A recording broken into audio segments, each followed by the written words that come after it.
High, আমি CA Soumya Banerjee.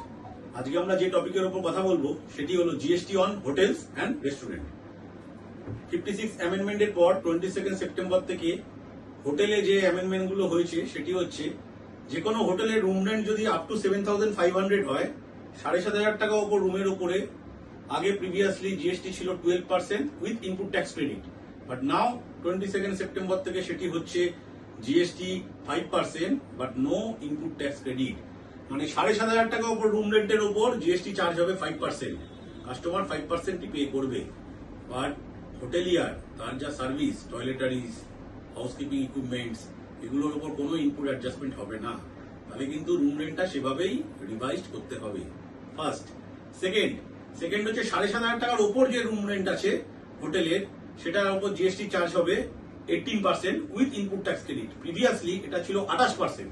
তো কাস্টমারদের অনেকটাই সেভিংস হবে এবং হাতে পেমেন্ট থাকবে, যেহেতু জিএসটি 10% কমে যাচ্ছে 7,500 ওপর রুমের উপরে, এবং 7,500 টাকার ওপর নিচের রুমেও 12 থেকে সেটা হয়ে যাচ্ছে 5%। এবার আসি রেস্টুরেন্টের কথায়। রেস্টুরেন্টকে আমরা দুটো পার্টে ভাগ করতে পারি। একটা হচ্ছে স্ট্যান্ড অ্যালোন রেস্টুরেন্ট, দ্বিতীয় হচ্ছে রেস্টুরেন্ট অ্যাডজাসেন্ট টু হোটেল। বড় হোটেলের নিচে যে রেস্টুরেন্ট থাকে বা তার সাথে যে রেস্টুরেন্ট থাকে। প্রথমে আমরা স্ট্যান্ড অ্যালোন রেস্টুরেন্ট নিয়ে কথা বলি। স্ট্যান্ড অ্যালোন রেস্টুরেন্টে 22 সেপ্টেম্বর থেকে যে রুল অ্যাপ্লিকেবল হচ্ছে তাতে জিএসটি অ্যাপ্লিকেবল হবে 5%। কাস্টমারকে মেনুর 5% জিএসটি চার্জ করা হবে এবং কোনো ইনপুট ট্যাক্স ক্রেডিট পাওয়া যাবে না। তাহলে যে মেটেরিয়াল আমরা রেস্টুরেন্টে পারচেস করব এবং আমরা যে কাটলারি বা ইউটেন্সিলস বা ব্যবহার করব তার উপর যে ইনপুট থাকবে সেগুলো কিন্তু অ্যাডজাস্ট করা যাবে না। তাহলে সেটা কস্টিং এর পার্ট হবে এবং মেনুকে সেভাবে রিভাইজ করতে হবে।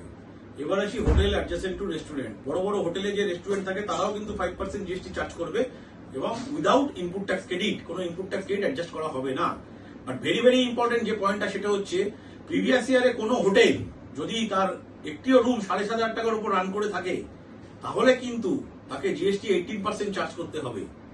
মানে কোনো রুম যদি কোনো বড় হোটেলে 7,500 টাকার উপর রুম চার্জ করা হয়ে থাকে, 8,000, 9,000, 10,000 যে কোনো প্রাইস হোক না কেন, 7,500 উপরে যদি রুম একটি দিনও চার্জ করা হয়ে থাকে তাহলে কিন্তু তার অ্যাডজাসেন্ট রেস্টুরেন্টে 5% জিএসটি চার্জ করা যাবে না, তাকে 18% জিএসটি চার্জ করতে হবে এবং উইথ ইনপুট ট্যাক্স ক্রেডিট।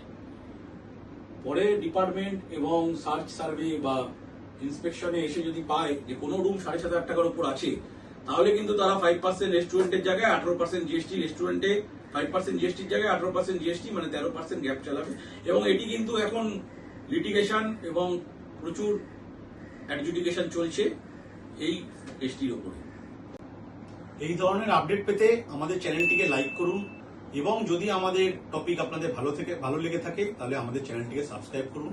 এবং যদি কোনো নির্দিষ্ট টপিকের উপর আপনাদের কোনো কোশ্চেন থেকে থাকে বা কোনো ক্ল্যারিটি দরকার পড়ে তাহলে আপনি কমেন্ট সেকশনে সেটি জানাবেন, আমরা সেই টপিকের উপর ডিসকাস করব। ধন্যবাদ।